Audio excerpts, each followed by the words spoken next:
में नहीं दिया गया हमारे यूजीसी नेट में। और यहाँ से प्रश्न की बात करें तो यूनिट 7 में से प्रश्न, यूनिट 7 है ना, यहाँ से प्रश्न भी 6 से 7 प्रश्न आते ही आते हैं और बहुत ईजी टॉपिक है, क्योंकि 5 यूनिट के बाद ना 6 हुई, 7 हुई, 8 हुई यूनिट, 9 यूनिट, 10 यूनिट, यहाँ से बहुत ईजी यूनिट है, पढ़ने में आसान भी हैं। और यहाँ से अब क्या है, जो प्रीवियस ईयर के आप पेपर उठाओगे तो उसमें यूनिट 9, इसमें से 7 यूनिट 9 में से बहुत ज़्यादा पेपर में प्रश्न आ रहे हैं योग की अध्यापन विधियाँ। आप देखेंगे तो 8 से 9 प्रश्न ना योग की अध्यापन विधियों से यूनिट 9 में से पूछ ले रहा है।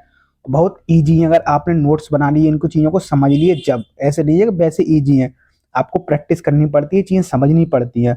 जो योग के अनुप्रयोग नौवीं यूनिट है, उसके अंतर्गत योग की शिक्षण विधियाँ हैं, शिक्षा में योग है, पाठ्यक्रम के नमूने, योजना, पाठ्यक्रम की योजना, वो सारी चीज़ यूनिट 9 में आती है, तो हम वो भी कवर करेंगे, क्योंकि यहाँ से बहुत इंपॉर्टेंट टॉपिक है। 8 से 9 प्रश्न 2-3 साल से आ रहे हैं यहाँ पे योग के अध्यापन विधियों में से, बहुत ज़्यादा इंपॉर्टेंट है। लोग बहुत पढ़ते हैं, किताब लाते हैं, किताबों से कवर करते हैं, फिर भी चीज़ें नहीं कर पाते। हमारा ईजी वे में आपको समझाया जाएगा, इसलिए आप उस वीडियो को अच्छे से देखें। यूनिट 8 है, वो भी कवर अच्छे से की जाएगी, चिकित्सीय योग, उसमें जो जो बीमारियां सिलेबस में दी गई ना, उनको सीधे ट्रिगर करके सीधी चीज़ बताई जाएंगी कि ऐसे एग्जाम में प्रश्न आता है, एक भी प्रश्न गलत नहीं कर पाओगे, आपने वो वीडियो देख ली तो चलिए हम पहले, तो आज हम इस वीडियो में जो कवर करने वाले हैं योग और स्वास्थ्य के बारे में, योग और स्वास्थ्य के बारे में। तो सबसे पहले इसमें हमें जानते हैं ये है क्या चीज़ है ये, और कैसे प्रश्न आते हैं, और हमें कैसे एग्जाम में प्रश्न करने हैं। तो पहले बेसिक चीज जानकारी देते हैं, फिर हम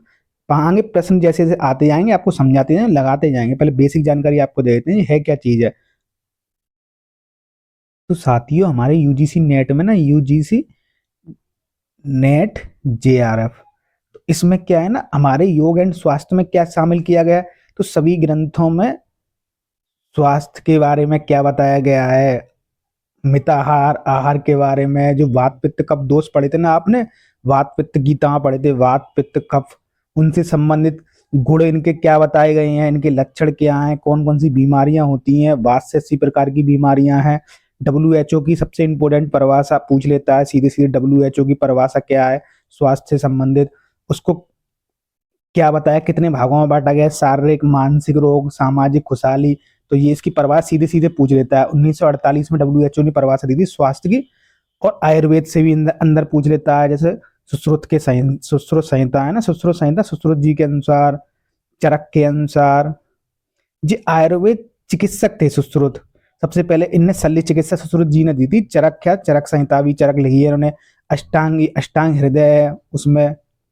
तो ये योग के ग्रंथ हैं, तो इन ग्रंथों में से जो जो स्वास्थ्य के बारे में चीजें बताई गई वो हमारे एग्जाम में योग में शामिल की गई हैं।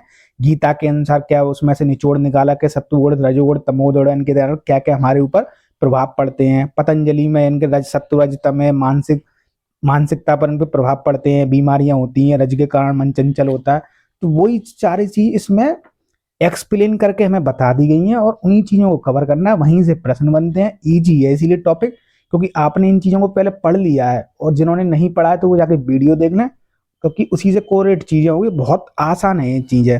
तो अब आगे हम प्रश्न लगाते जाएंगे, और जैसे जैसे प्रश्न आते जाएंगे ना, आपको बहुत अच्छे से एक्सप्लेन करेंगे, आपके सारे कॉन्सेप्ट क्लियर हो जाएंगे। इन आपने पूरी वीडियो देख ली 50 प्रश्नों की, आई होप जहां से प्रश्न बनेंगे ना इस साल, तो आप एक भी गलत नहीं कर पाओगे, और आपने अच्छे से समझ के उसको हल कर लिया। जी हमारा आपसे दावा है, बस आपको अच्छे से समझना है, वीडियो देखनी है। और जो साथी आपके साथ तैयारी कर रहे हैं ना कल के बगैर, उनको वीडियो अवश्य इनको शेयर कर दिया करो, क्योंकि आपकी हेल्प के लिए वीडियो बना रही आ रही है ये, तो शेयर अवश्य करें इन वीडियो को। ठीक है, अब चलते हैं वीडियो पर पहले प्रश्न की ओर। यहाँ पहला प्रश्न पूछा गया है कि विश्व स्वास्थ्य संगठन यानी WHO के अनुसार परिभाषा क्या है, स्वास्थ्य के आयामों में कौन सा शामिल नहीं किया गया। यानी यह पूछा गया कि WHO ने जो WHO है ना, विश्व स्वास्थ्य संगठन, इसने क्या परिभाषा स्वास्थ्य के बारे में बताई है, और जो घटक बताए हैं स्वास्थ्य के उसमें किसको शामिल नहीं किया गया। ये 4 ऑप्शन दिए हैं, पहले तो हम इसका आंसर देते हैं, फिर आपको सॉल्व करके बताएंगे, आप नोट्स भी बना लेना। मानसिक को शामिल नहीं किया गया, शारीरिक को नहीं किया गया, सामाजिक को नहीं किया गया, धार्मिक को नहीं किया गया। तो जैसे कि हमारी एक मिथ्या रहती है कि WHO स्वास्थ्य की परिभाषा में धार्मिक, यानी कि हम इसको भी शामिल कर लेते हैं, आध्यात्मिक को। ये WHO ने आध्यात्मिक को बताया नहीं है स्वास्थ्य की परिभाषा के अंतर्गत। स्वास्थ्य की परिभाषा डिफाइन की गई है। क्या डिफाइन की गई वो आपको बताते हैं कि यानी कि जो व्यक्ति होगा वो स्वस्थ व्यक्ति है, बाकी सब रोगी माने गए WHO के अनुसार। तो यहाँ पर परिभाषा लिख देते हैं इरेज करके। यहाँ पे WHO 7 अप्रैल 1948 को एक परिभाषा दी गई स्वास्थ्य के बारे में। और परिभाषा में क्या बताया गया?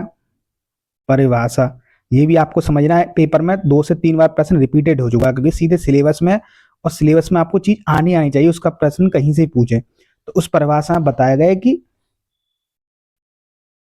शारीरिक, यहाँ आपको ऐसे लिख देते हैं, ऐसे ही आपको बनाना है। भाषाओं के बनाते हैं तो वो चीजें कठिन होती हैं लिखने में। शारीरिक ऐसे इजी वे में देखना होता है। शारीरिक, मानसिक और सामाजिक खुशहाली। सामाजिक खुशहाली। अब इनको ये बताया कि WHO ने, यानी कि स्वास्थ्य सिर्फ रोग या दुर्बलता की अनुपस्थिति नहीं है, बल्कि एक पूर्ण शारीरिक, मानसिक और सामाजिक खुशहाली की स्थिति है। यानी कि ये 3 घटक बताए गए WHO ने। जो 3 घटक है, पहला शारीरिक, आप शारीरिक रूप से स्वस्थ होने चाहिए। दूसरा मानसिक रूप से स्वस्थ होना चाहिए। तीसरा क्या है? सामाजिक खुशहाली। ऐसा नहीं है कि सामाजिक तौर पे आप बीमार है, बीमार का मतलब इन द सेंस क्या लिया गया है यहाँ पर, आपके समाज में बुराइयां चीजें हो तो उनसे क्या मानसिक रोग पर प्रभाव पड़ता है, मानसिक स्थिति पर। जैसे सामाजिक लोग क्या है, ज्यादा बुराइयां लोगों की करते हैं, किसी की जॉब नहीं लग रही है तो उसको दोष देते हैं, जॉब नहीं लग रही, पेपर नहीं निकाल पाए, ये नहीं कर, तो मानसिक पर प्रभाव डालती हैं, हमारे मानसिक को हमारी बुरी तरह प्रभावित करती हैं। तो मानसिक पीड़ा उससे उत्पन्न होती है। तो इसलिए सामाजिक खुशहाली के इसके अंदर ये चीजें आती हैं। तो ये 3 घटक बताए हैं, शारीरिक, मानसिक, सामाजिक घटक भी आते हैं। अब इसमें अध्यात्म को शामिल नहीं किया, इसमें ये प्रश्न पूछा गया कि निम्न में किसे शामिल नहीं किया गया। तो जो ऊपर के 3 है ना, ऊपर के तीनों घटकों को शामिल किया गया। इसी को WHO ने 1948, डेट भी आती है, आपको डेट कर लेना यार, 7 अप्रैल 1948 को ये परिभाषा दी गई थी। लोग सोचते हैं कि स्वास्थ्य की परिभाषा केवल यही, हम बीमार हो गए तो हम बीमार मानेंगे, लेकिन ऐसा नहीं है। आपके 3 घटक दिए, यदि आप शारीरिक रूप से बीमार तो आप बीमार होइए, लेकिन मानसिक रूप से भी बीमार हो तो या बीमारी कैटेगरी में आओगे, जो मानसिक रोग वगैरह मानसिक रूप से बीमार होते हैं। और सामाजिक खुशहाली, ठीक है, ये 3 घटक करेंगे, अच्छे से एक्सप्लेन किया। एग्जाम में प्रश्न आता ही है, 2 से 3 बार आया है, आपको समझ के चीजें सही करनी। ये तो हो गया WHO की परिभाषा के अनुसार। अब समग्र स्वास्थ्य क्या है? समग्र स्वास्थ्य यहाँ से ही प्रश्न आता है, एक्सप्लेन कर रहे हैं, समझ लो, वहां से प्रश्न इंपोर्टेंट बनते हैं। तो समग्र स्वास्थ्य यानी होलिस्टिक हेल्थ ना, इसमें आध्यात्मिक को जोड़ा गया है। अब इसमें क्या क्या घटक बताए गए हैं? पहला फिजिकल, भौतिक। दूसरा मानसिक, मेंटल। तीसरा सामाजिक, जो 3 घटक तो वो है ही हैं सामाजिक, 2 एक्स्ट्रा और बताए गए हैं। फिर भावनात्मक रूप से भी। चौथा भावनात्मक, इरेज करके ले लेते हैं, स्क्रीनशॉट लेना। चौथा भावनात्मक। और 5वां क्या है? आध्यात्मिक, स्पिरिचुअल। तो समग्र स्वास्थ्य के अंतर्गत शरीर के सभी आयामों पर चर्चा की जाती है। अब जब आप समग्र स्वास्थ्य की बात होगी ना, तो इसमें आध्यात्मिक यानी इस पर चर्चा की, भौतिक रूप से आप खुश हो, मानसिक रूप से हो, सामाजिक रूप से हो, भावनात्मक इमोशनल रूप से आसे ना आप। आजकल यूथ क्या 70 से 80% यूथ वो क्या है ना, किसी डिप्रेशन या शिकार है, किसी जॉब वगैरह नहीं ले रही, कोई तैयारी करे गवर्नमेंट जॉब की, 5 से 6 साल हो गई, जॉब नहीं लग रही है, भावना से रूप से प्रताड़ित, बीमार है, घर वालों से, आस पड़ोस से, सामाजिक रूप से। कोई क्या है तो जी, किसी को असाध्य रोग हो जाते हैं, कोई बीमार हो जाता है, तो वो भी भावनात्मक रूप से पीड़ा रहता है। मानसिक तो होता ही, लेकिन भावनात्मक रूप से जुड़ा होते हैं, फैमिली जुड़ी होती है। तो पूरी कोई घातक बीमारी किसी रोगी को हो जाती है तो पूरी फैमिली भी उसके भावनात्मक रूप से दुखी रहती है। भावना इमोशनल जुड़ी होती है। तो इमोशनल का मतलब जिस चीज से जिसकी इमोशन जुड़ी है तो वो भी दुख देती हैं। स्पिरिचुअल, अध्यात्मिक का तो इष्ट देव की प्राप्ति नहीं हो रही, हम किसी भी चीज में लगे हुए हैं, जैसे योग में ही बताया गया, इष्ट देव की प्राप्ति नहीं, पूजा पाठ वगैरह कर रहे हैं, तो वो भी एक दुख है, किसी भी चीज का पीड़ा, अपने आप को शरीर देना। तो ये इन चीज खुशहाली होनी चाहिए। ये नहीं है कि नेगेटिव वे में हो तो ये चीज स्वस्थ जब ही माना जाएगा। तो समग्र स्वास्थ्य के अंदर ये 5 घटक रखे गए हैं, फिजिकल, मेंटल, सोशल और इमोशनल। यहाँ पे चौथा जोड़ा इमोशनल और 5वां स्पिरिचुअल। तो नेक्स्ट प्रश्न में चलते हैं, ज्यादा एक्सप्लेन कर दिए, टाइम का अभाव है साथियों, एग्जाम आ चुके हैं, 2 लेकिन यहाँ से प्रश्न बनते ही बनते हर बार रिपीटेड हुए हैं 2 से 3 बार, तो इसलिए अच्छे से एक्सप्लेन किया है। ठीक है बच्चों, बहुत अच्छे से एक्सप्लेन किया। प्रश्न आया तो गलत नहीं करना है। ठीक है, नेक्स्ट प्रश्न की ओर चलते हैं। तो इसमें अध्यात्म नहीं जोड़ा गया है। नेक्स्ट प्रश्न की ओर चलते हैं। सॉरी। आयुर्वेद के अनुसार स्वास्थ्य की परिभाषा किस ग्रंथ में दी गई है जिसमें समदोषा, बहुत इंपोर्टेंट प्रश्न है। सीधे जी श्लोक भी आया था, श्लोक भी आपको बता देंगे। और ये पूछा है यहाँ पर, ये किस में दी गई है इस ग्रंथ के अनुसार, ये श्लोक किस में बताया गया? अष्टांग हृदय में बताया गया। जैसे हमने बताया था अष्टांग हृदय आयुर्वेद की है। हठयोग प्रदीप का चरक संहिता, ये भी आयुर्वेद की सुश्रुत संहिता। तो ये 3 ग्रंथ है आयुर्वेद के, हठ प्रदीप का को हटा के। बाकी ये 3 ग्रंथ है ना, ये बहुत इंपोर्टेंट है, यहीं से पूरे आयुर्वेद की व्याख्या की गई है। तो वही इससे पूछा है, समदोषा समर्थ से सम धातु मला क्रिया प्रसन्न आत्मेंद्रिय स्वास्थ्य वे धियते, ये श्लोक भी आता है। बहुत अच्छे से एक्सप्लेन करेंगे। साथ ही कोई प्रश्न यहाँ से आया तो गलत नहीं करना, इतने अच्छे से एक्सप्लेन की जा रही चीजें, कोई भी ऐसे एक्सप्लेन नहीं की होगी। तो इसमें 4 ऑप्शन दिए, पहला अष्टांग हठयोग प्रदीप का चरक से सुश्रुत संहिता। तो ये साथ ही सुश्रुत संहिता ने परिभाषा बताई थी। ये आयुर्वेद के चिकित्सक थे सुश्रुत संहिता, जिन्होंने शल्य चिकित्सा पहले आयुर्वेद में बताई थी। लोग आयुर्वेद को केवल क्या समझते, जड़ी बूटी खाना, वहां तक संबंधित है, ऐसा नहीं है। शल्य चिकित्सा के अंतर्गत है, यानी चीड़ फाड़ जितने ऑपरेशन, पेट के ऑपरेशन, कोई घाव वगैरह हो जाता था तो उसके भी ऑपरेशन वगैरह सारे शल्य के अंतर्गत, चिकित्सा के अंतर्गत बताए गए। इसमें चिकित्साएं बताई गई हैं सुश्रुत संहिता में। चिकित्साओं को वर्णन किया गया है, शल्य चिकित्सा, पंचकर्म चिकित्सा, पंचकर्म काय चिकित्सा से बाद में हटाया, काय चिकित्सा, विकृति विज्ञान, अष्टांग हृदय ना, इसमें आयुर्वेद के 8 अंग बताए गए। यानी आयुर्वेद के ये भी एक्सप्लेन करेंगे प्रश्न पर, ये भी जरूरी जो भी जानकारी देने, क्योंकि एग्जाम में आगे पीछे कहीं से प्रश्न आए तो गलत नहीं कर पाओ। आयुर्वेद के ये 8 अंग बताएंगे, ये इस पर बुक लिखी हुई है और इसी आयुर्वेद के 8 अंगों पर पूरी चीज टिकी हुई है। वो 8 अंग ऐसे काय चिकित्सा, 8 अंग 8 विभाग भी है ऐसे। काय चिकित्सा, काय चिकित्सा के बाद विकृति विज्ञान इसमें आता है, विकृति विज्ञान। योग एंड स्वास्थ्य आता है, इसमें योग एंड स्वास्थ्य विभाग आता है। और इसमें आता है विकृति विज्ञान बताई दे, योगी स्वास्थ्य विभाग भी दिखा दिया। और इसमें गायनो आती हैं। तो इसमें ऐसे 8 विभाग आते हैं, अष्टांग हृदय के अंतर्गत बांटी है। उन्हीं में सारी चिकित्साएं योग की, सॉरी योग की नहीं, आयुर्वेद की। तो आप ये ना समझें कि जड़ी बूटी खाना आयुर्वेद वहीं तक सीमित है, बहुत बड़ा डेप्थ है। और इसी आयुर्वेद से यही कॉन्सेप्ट आज एलोपैथ मॉडर्न निकलती है, जो चिकित्साएं वगैरह हैं। बस क्या है, वो केमिस्ट्री कंपाउंड फॉर्म में दवा बनाती हैं और ये जड़ी बूटियों पर निर्भर है, लेकिन चीजें वही हैं। इसीलिए लेट प्रोसेस करती है। आयुर्वेद जड़ी बूटियों से बनी है, पेड़ पौधे जो औषधियां वगैरह से है, वो रासायनिक कंपाउंड से चीज जाके बनी है वो।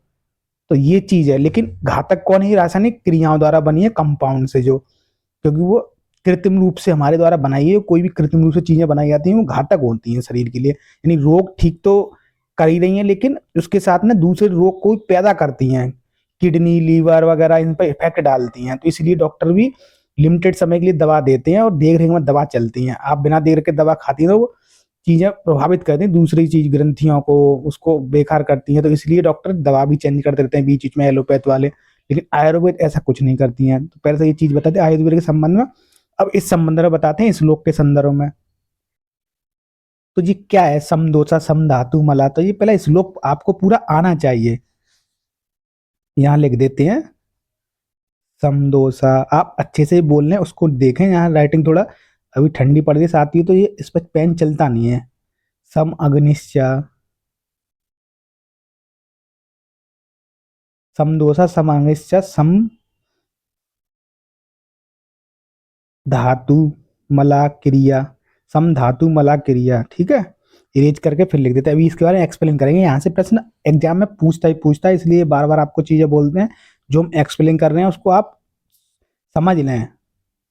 मतेंद्री यामना स्वस्थविधीयते, यानी कि अब जो चीज बताई ना घटक, उन्हीं के बारे में इन्होंने कहा है कि इतनी भी धीयते, यानी समदोषा। अब ये समदोषी पूछता है क्या है, यानी सम पहले आपको समझते लिख देंगे।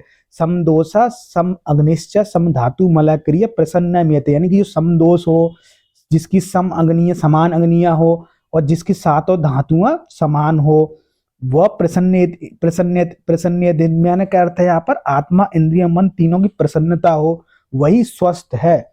आयुर्वेद हमारा ये कहता है कि जिसके तीनों दोष सम हो, यानी वात पित्त कफ सम हो, जिसकी 13 अग्नियां बताई गई हैं, वो सम हो। 13 अग्नियों में एक जठराग्नि है, 7 धातु, एक भूताग्नि, 5 भूताग्नि है हमारी, तो वो सम हो। सम धातु में क्या है, 7 धातु हमारे बताइए, एग्जाम में प्रश्न आता है 7 धातु ही पूछ लेता है। तो रस रक्त मांस मेद अस्थि मज्जा शुक्र क्रम भी पूछ लेता है। ये तीनों सम हो। मल क्रिया क्या है, मल क्रिया से समझ, आज बहुत से रोग ये पेशेंट है हर समय परेशान रहते हैं, पेट साफ नहीं हो रहा था। मल क्रिया में क्या है, मल क्रिया बताया गया है तुम्हारे में, जो स्वेद यानी पसीना आना, स्वेद, मूत्र और पुरीद। बहुत परेशान है आजकल पेशेंट इन चीज से, अपने लेकर पेट साफ नहीं हो, ये नहीं वे नहीं, मानसिक रूप से ज्यादा बीमार होते हैं, पेट से कम होते हैं ऐसे रोगी।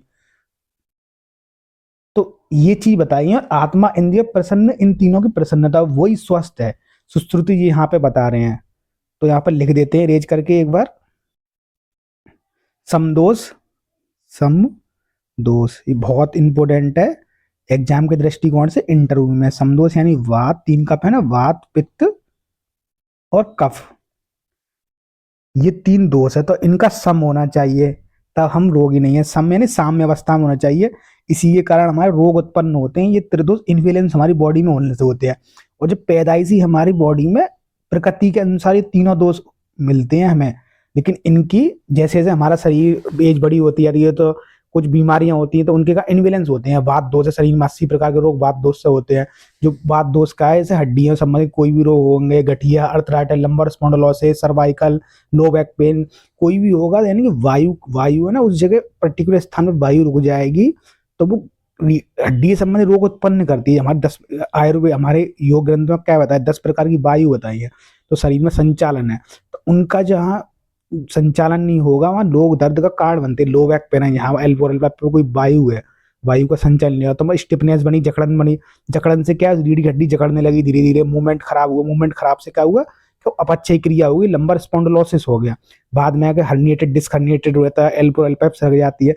ज्यादा एक्सप्लेन करेंगे बाद में, अभी काम की चीज समझा देते हैं, जब वीडियो बनाएंगे ना अच्छे से, बहुत सारी डेप्थ में हम चीजें जानते हैं तो वो आपको समझाएंगे, क्योंकि एज हमने रिसर्च की तरह से सारी चीजें समझी है, रिसर्च स्कॉलर हमारा JRF SRF, तो सारी चीज इसी पे हमारा रिसर्च चल रही है, तो अच्छे से एक्सप्लेन करेंगे। अभी केवल काम की चीज समझ लीजिए। वात पित्त कफ समाग्नि, समाग्नि, समाग्नि में क्या है, 13 प्रकार की अग्नियां बताइए, जो जो बताइए एग्जाम में पूछते हैं। 13 प्रकार की, एक तो आपको जठराग्नि पता होगा, जो समान वायु जो हमारे नाभि में रस को कोई भी खाना पचाने में काम आती है, जठराग्नि, ये हमें पता होना चाहिए। 7 धातु इसमें शामिल की गई हैं, 13 अग्नियों में एक समाग्नि प्लस 7 धातु। 7 धातु कौन सी है, रेज कर देते हैं, रेज करके बताना पड़ेगा साथियों। यहाँ पर रस, रक्त, मांस, मेद और अस्थि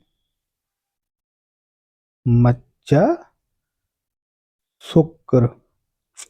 कोई भी खाने का पाचन होता है ना, तो इन 7 धातुओं को ही पुष्ट करता है हमारा खाना, यानी पहले रक्त में विभक्त होता है, पहले वो चीज जैसे पाचन क्रिया हो, रक्त में बना, वो रक्त नहीं, रस में बना, जो पहला रस है ना, रस में बना, रस के बाद रक्त बनता है, रक्त में वो चीज रक्त में जाती है, फिर उसी से मांस बनता है, मांस, फिर मेद, मेद के बाद क्या बनती है, अस्थि, ये सारी चीज बनती है हमारी।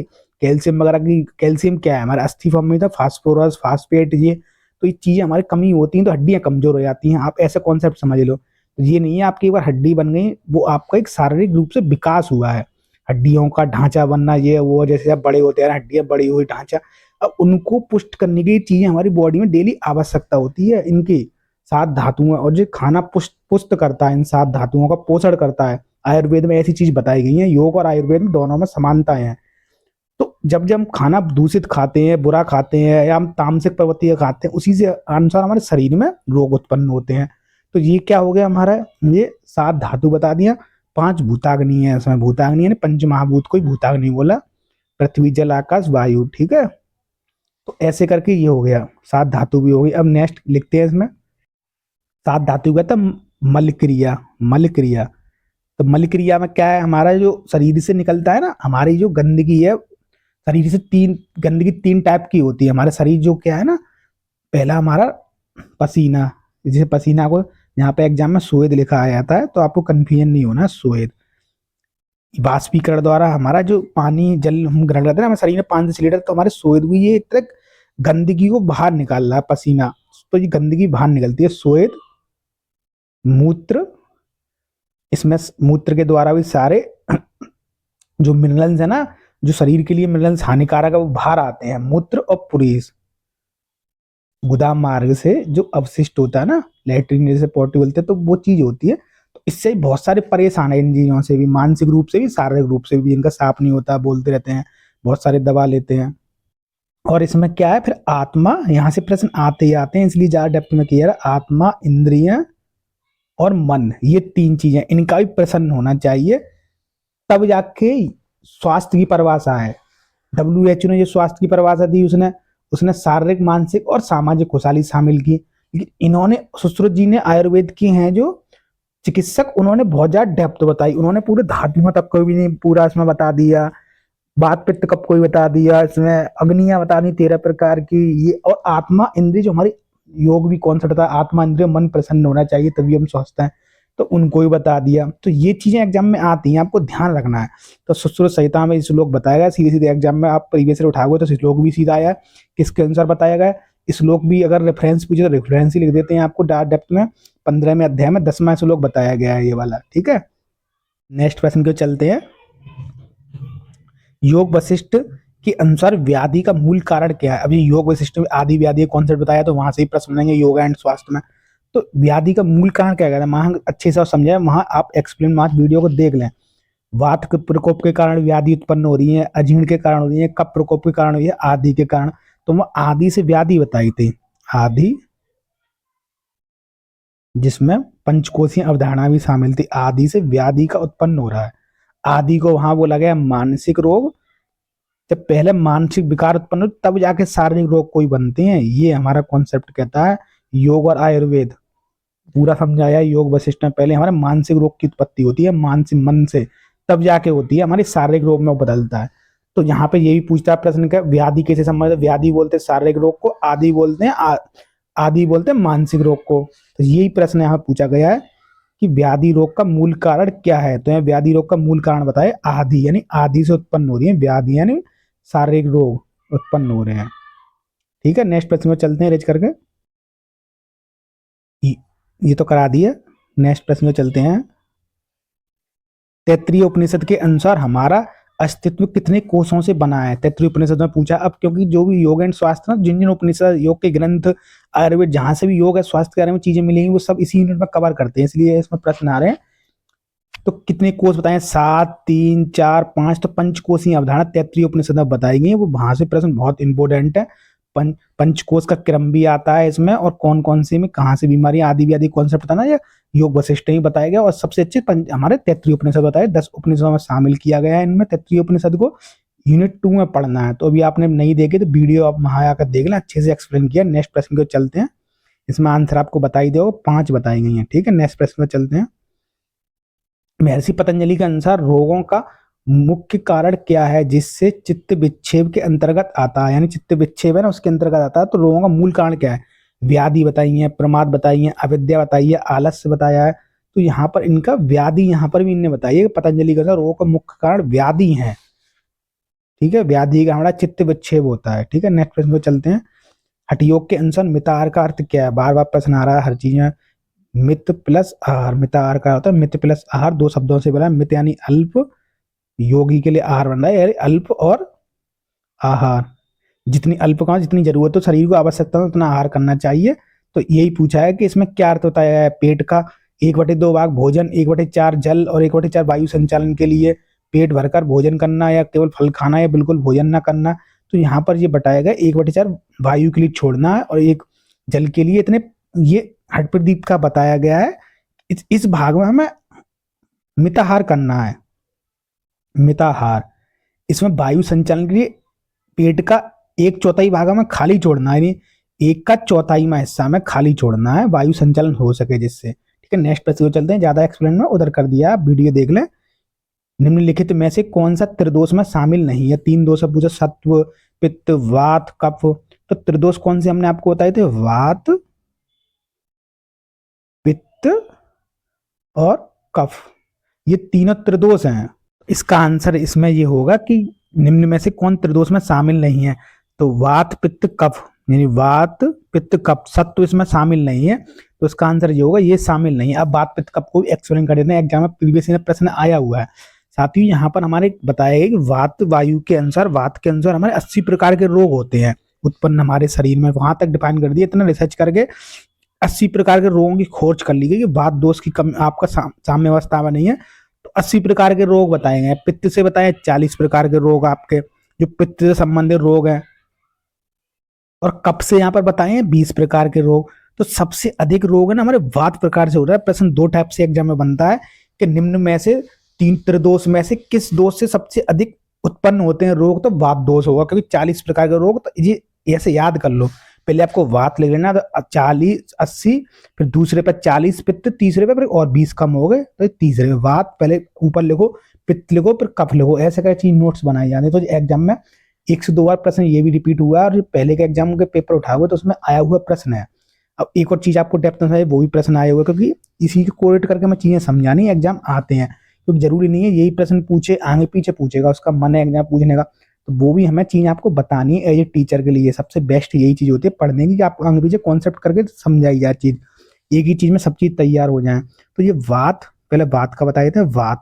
अब ये पंच महाभूत त्रिदोष, त्रिदोष ये है ना त्रिदोष, ये पंच महाभूतों से मिलकर बने हैं। तो वही पंच महाभूत में से पूछ लेता है कि वात दोष किस पंच महाभूतों से मिला है। तो पहले वात को बताया गया, आप नोट्स बनाना, नोट करना बहुत ज्यादा इंपॉर्टेंट है। यहाँ पर इस बार प्रश्न देखने को मिल जाएगा, हमें बता रहे हैं। तो वात है ना आकाश प्लस वायु से मिलकर बना है। जो है पंच महाभूत है ना, पंच महाभूतों में आकाश प्लस वायु, और ये वात क्या है, वात वायु है, और वायु का विद्यमान रहती है आकाश में। तो ऐसे करके आप याद कर लें कोरेट करके कि आकाश प्लस वायु से वात बना है। वात यानी वायु दोष। हमारे शरीर में जो जैसे हम बूढ़े होते जाते हैं ना, बड़े एज होती जाती है, तो वात दोष बढ़ता जाता है शरीर में, और उसी प्रकार से हमारे रोग आते हैं। बुढ़ापे वाले जितने रोग है ना, ये बुढ़ापे वाला पीठ झुकना, धीरे धीरे चलना, घुटने में दर्द होना, कटकट होना, हड्डियां कमजोर होना, वो वात हमारे शरीर में बढ़ता जा रहा है, वायु बढ़ती जा रही है। और जब इसी बात को कम होगा, यानी कि दूसरा पित्त बढ़ जाएगा, पित्त तो जी एक्टिव कर देता है, हमारी ऊष्णा शरीर में बढ़ जाती है, ऊष्णा बढ़ जाती है, तो हमारे बुढ़ापे वाले रोग हैं वो कम होते हैं शरीरों में। आपने देखो कोई पहले के लोग देख लो, पहले के लोगों में कंपेयर कर लेते हैं अभी के लोगों में, आप पहले के लोगों में 80 90 साल के भी, आज की 80 साल के भी आज कोई बीमार नहीं है, एकदम दिखने में यंग से लगते हैं। लेकिन आज क्या है, 40 साल के भी इतने बुढ़ापे ऐसे रोग है, गठिया हो गया किसी को, पैर में घुटने में दर्द हो गए, दिखने में बुढ़ापे हो गए, तो वो चीजें बढ़ती जा रही है। तो यानी कि ये बात दोष ना 40 उम्र में भी लोगों में अधिक दिखने लगा है। तो 80 प्रकार के रोग होते हैं यहाँ पर, और आकाश प्लस वायु से बना है। पित्त से बता देते हैं, पित्त बना है हमारा अग्नि प्लस जल। पित्त याद कर लेना, पित्त का मतलब होता है हमारे शरीर में पाचन क्रिया संबंध वगैरह, जठराग्नि बढ़ाना, पित्त तब पित्त होता है। इसी पित्त के कारण भोजन का पाचन होता है। जिसमें पित्त की कमी होगी तो उसमें जठराग्नि कम बनेगी। किसी किसी में पाचन क्रिया लेट होती है, कॉन्टिपेशन की शिकायत ज्यादा रहती है, तो उनकी क्या, उनके पित्त की असाम्यता हो गई है, साम्य अवस्था में नहीं है बॉडी में। साम्य अवस्था शब्द बोल रहा था, कम ज्यादा नहीं बोल रहा था, ऐसा नहीं ये खत्म हो जाए दोष, ये हमेशा प्रकृति के अनुसार हमारे शरीर में रहते हैं, उस गीता में बताया गया। तो ये चीज हमारे एग्जाम के दृष्टिकोण से अग्नि प्लस जल से बना है। अब आपको याद कैसे करना है, पित्त हमारा क्या है, तो HCl, ऐसे हम साइंस मॉडर्न साइंस के साथ समझ लेते, पित्त बोलते हैं HCl हाइड्रोक्लोरिक अम्ल। उसी कारण हमारा पाचन होता है खाने का। तो खाने को कौन जलाती है, जठराग्नि, आयुर्वेद जठराग्नि यानी अग्नि, अग्नि खाने को जला रही है, जो हमारे है ना उसी को रस सप्त धातुओं में बदल रही है। अब शरीर में अग्नि के साथ क्या मिला दिया, इसमें जल। ऐसा नहीं है कि शरीर में इतनी अग्नि बन जाएगा वो खाने को पूरा ही जला दे, खुद ही सप्त धातु में बदल पाए, तो इसलिए इसमें जल की मात्रा भी थोड़ी मिल गई, इसमें आके जल मिल गया। तो क्या ये अग्नि केवल उतनी बने जितनी जरूरत है शरीर को, ये नहीं पूरे शरीर को जला दे, इसलिए अग्नि प्लस जल कोरिलेट करके बता रहे हैं, आपको चीजें याद कर लें पित्त का यहां से, ठीक है। नेक्स्ट बताते हैं। अब जहां ज्यादा समझाने का आएगा ना वहां आपको समझाना है, क्योंकि आगे पीछे प्रश्न बनते हैं और हमारी जिम्मेदारी आपको समझाना है। ऐसे नहीं है चीजें जल्दी से भाग जाना, समझा के अपना निकाल के वीडियो बना के, ऐसा कोई हमारा मकसद नहीं, क्योंकि हम भी टाइम निकाल के आपको, मकसद यही है कि आपको अच्छे से अच्छे मार्क्स में आपका JRF नेट निकले, पास हो एग्जाम, इसलिए आपकी हेल्प के लिए वीडियो है। इसमें कप क्या साथियों, जल प्लस पृथ्वी से बना है कफ, तो जी आपको याद कर लेना है कफ, ठीक है। कप प्रधानता वाले लोग होते हैं, कप प्रधानता वाले लोग होंगे सबसे अच्छी कप प्रवृत्ति मानी ये शरीर में, कप प्रवृत्ति गाठ जो बहुत अच्छी प्रकृति में, यही प्रश्न आता है कि सबसे अच्छी प्रकृति वाले कौन सी माने गए हैं, तो कप प्रकृति सबसे अच्छे माने गए। पितृ प्रधान वाले क्या होंगे, लड़ाकू होंगे, उत्सुकता होगी इन शरीर में, उनकी क्या एक्टिविटी होती है, बच्चे नटखट वगैरह उनके पित्त प्रधान होता है। पित्त में क्या होंगे, इधर उधर भागना कूदना, मतलब एक्टिविटी ऐसी होगी उछल कूद वाली चीजें वगैरह, ज्यादा गुस्से वाले चिड़चिड़ेपन वाला, तो ये पित्त प्रधान वाले होते हैं लोग। वायु वाले भी बेकार होते हैं, आकाश प्लस वायु, उनका रोगी समझ, बाल जल्दी पक जाना, ये चीज होना, जितने कप प्रवृत्ति के सबसे अच्छे मानेंगे। ये प्रश्न आता है इसलिए समझाए। नेक्स्ट प्रश्न में चलते हैं। तनाव के दौरान कौन सा तनाव के दौरान कौन सा तंत्रिका तंत्र अधिक सक्रिय होता है, यानी कि हमें तनाव होता है ना जब, बहुत इंपॉर्टेंट प्रश्न है, एग्जाम में ऐसे प्रश्न आते हैं जो आप 8 मिनट में पढ़ोगे रोग वाले में। तो बीमारियां दी गई हैं सारी, कौन कौन सी बीमारी कवर करनी है, मैं सिलेबस पहले बता दी है, वहां से प्रश्न आते हैं। तो यही पूछा कौन सा तंत्र का तंत्र तक सक्रिय होता है, दैहिक, परानुकंपी, अनुकंपी, केंद्रीय। तो यहाँ पे अनुकंपी तंत्र का तंत्र होता है, सिंपैथिक। दो बताए गए हैं, परानुकंपी और अनुकंपी। तो यहाँ से प्रश्न आता ही आता है। नेक्स्ट चलते हैं प्रश्न, ये ज्यादा एक्सप्लेन करेंगे साथियों, आपको उसी यूनिट में बहुत अच्छे समझाएंगे। यहाँ पर 20 मिनट लगभग हो गई और प्रश्नों को हल करते नहीं, बहुत बड़ी वीडियो हो जाएगी, वहां भी ये पूरा अच्छे से एक्सप्लेन आती है, पढ़ाएंगे आपको। कपदोष के असंतुलन से कौन सा रोग होने की संभावना अधिक होती है। अब जो कपदोष है ना, असंतुलन हो गया यानी साम्य अवस्था में, तो कौन सा रोग अधिक होगा, मोटापा होगा, अनिद्रा हो जाएगी, जोड़ों का दर्द दर्द होगा, सूखा हो जाएगा, या हाइपर एसिडिटी हो जाएगी। तो आपको ये समझाते हैं पहले इस प्रश्न में क्या चीज पूछी गई है। जो कफ दोष का हमने बताया था ना, कफ, जब कफ प्रवृत्ति वाले अधिक मोटे जाते हैं, जिनकी मतलब 2 तत्वों से बना था, आप ऐसे समझिए जल प्लस पृथ्वी। तो जब जो तत्व बढ़ेंगे, जल प्लस पृथ्वी तत्व, तब पंच वो तो साम्य अवस्था में रहते हैं, जो त्रिदोष बढ़े कब, तो इससे मोटापा अधिक हो जाता है हमारा। उसका क्या होगा, आलस्य होगा। ऐसे कफ प्रवृत्ति वाले होते हैं आलसी लोग, सोना हर समय सोते रहे, कोई भी कार्य में एक्टिविटी नहीं रखना, सोना, तो वो ये होते हैं किसी कार्य को टालना। तो उनके ये लक्षण है, लक्षण भी यहाँ पढ़ने होंगे, मैं 3 रोज के बहुत इंपॉर्टेंट है, यहाँ से आते हैं, गुण बताते हैं ना, तो गुण हमें पढ़ने आपको समझा देंगे, प्रश्न आएगा यहाँ पे बताते हैं। अनिद्रा वाला जो जोड़ों का दर्द वगैरह, ये क्या है, वात दोष के प्रधान है, वात दोष, जोड़ दर्द, गठिया, लंबर जो भी हड्डी संबंधित है। हाइपर एसिडिटी क्या है, पित्त, पित्त का बढ़ना, एसिडिटी बढ़ना, गैस बनना, जी पित्त के लक्षण है। ठीक है, नेक्स्ट प्रश्न को चलते हैं। षटकर्म की कौन सी क्रिया श्वसन मार्ग की सफाई के लिए श्रेष्ठ मानी गई। श्वसन मार्ग की सफाई के श्रेष्ठ तराटक, बस्ती, धोती, नेति। बहुत इजी प्रश्न है, जहां समझाने के नेति, क्योंकि अच्छे से एक्सप्लेन वहां कर दिएगा, नेति आप भी जानते होंगे। नेक्स्ट प्रश्न में चलते हैं। मधुमेह के प्रबंधन के लिए कौन सा आसन विशेष रूप से लाभकारी है, बहुत इंपॉर्टेंट प्रश्न है। अर्धमतेंद्रासन, ताड़ासन, मकरासन, शवासन, ये भी बताएंगे आप, गलती क्या नहीं करनी है, भावनाओं में बहकर आपको बहुत सी चीजें कर देते हैं ना, वो नहीं करनी है। तो यहाँ पर क्या है ना, अर्ध मतेंद्र आसन को ना यहाँ पर डायबिटीज टाइप 2 बोला है ना, तो इसके लिए माना गया अर्ध मतेंद्र आसन को। ठीक है, आपको कैसे करना है पेपर में, ऐसे यूनिट में आपको आएंगे। अर्ध मतेंद्र आसन का क्या है कार्य, ट्विस्ट होना है, जैसे ये है ना, तो ट्विस्ट होते हैं ना, तो कोई भी ट्विस्ट करे तो सीधे यहाँ पर क्या है, अगन्यास ग्रंथि, अगन्यास ग्रंथि को प्रभावित कर रहा है। आपको प्रश्न कैसे करने हैं एग्जाम में, जो एग्जाम में आए ना, ऐसे प्रश्न आपको बहुत मिलेंगे। रोग से संबंधित कौन सा आसन कार्य करता है, तो उसमें सबसे पहले क्या करना है, सूटेबल, अच्छे समझाएंगे 9 मिनट में, फिर एक बार बता दें। प्रश्न आया 4 ऑप्शन में, सूटेबल चीज है उसको हमें पता करना है, कौन सा आसन ज्यादा अच्छा इफेक्ट डाल रहा है किस ग्रंथि पर, और जिस ग्रंथि पर संबंधित डाल रहा है तो हमें फिर देखना होता है वो उस ग्रंथि से संबंधित रोग कौन सा हो रहा है।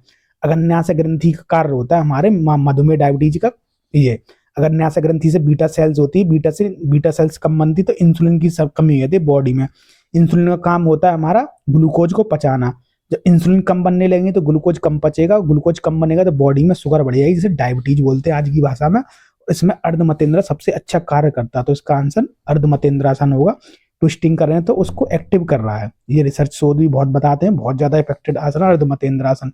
अगर ना से क्रिया बीटा सेल्स एक्टिव कर देता है, जो बीटा सेल्स मर गए कम बनने, फिर दोबारा बनने लगते हैं, और जैसे धीरे धीरे बनने लगेंगे तो इंसुलिन बनाने लगेंगे वो, तो ये इफेक्ट डालते हैं। नेक्स्ट प्रश्न को चलते हैं।